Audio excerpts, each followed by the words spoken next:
The First Amendment gives all of us, it gives it to me, it gives it to you, it gives it to all Americans, the right to speak our minds freely. The United States was founded upon the philosophy that all men are created equal, that they are endowed by their Creator with certain unalienable rights, that among these are life, liberty, and the pursuit of happiness. Most citizens in the United States live with the idea of expressing how we feel. But to what extent do the American people have that freedom? It is only limited by its ability to incite some kind of violence or incite some kind of public alarm or where it jeopardizes public safety.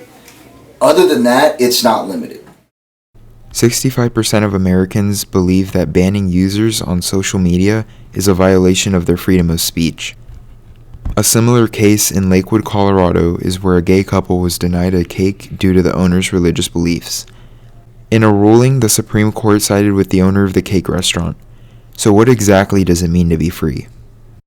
So for me, what it means to be free essentially comes down to an individual.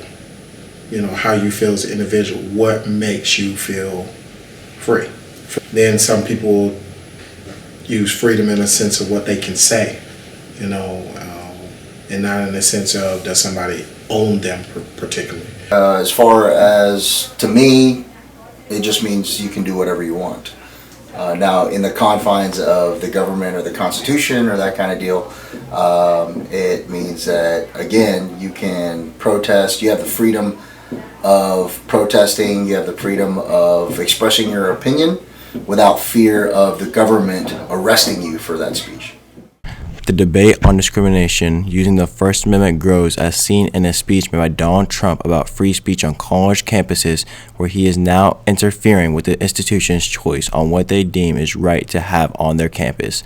If a college or university does not allow you to speak, we will not give them money.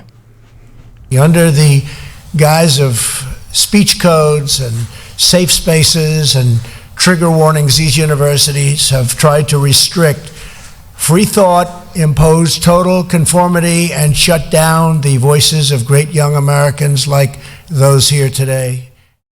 I have to be able to protect people's First Amendment rights regardless of my personal feelings.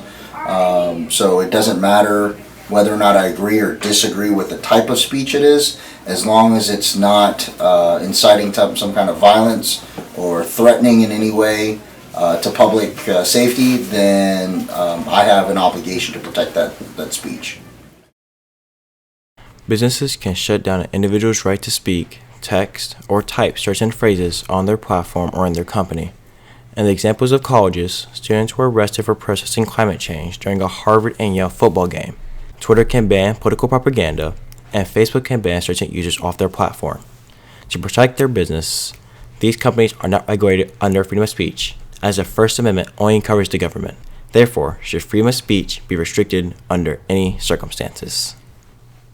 And again, going back to perception being reality, what you may say, regardless of its intention, if I receive it in a particular negative manner and I'm affected by it, then I may say that should have been limited speech, but yet that goes against what the Founding Fathers created the First Amendment for to begin with.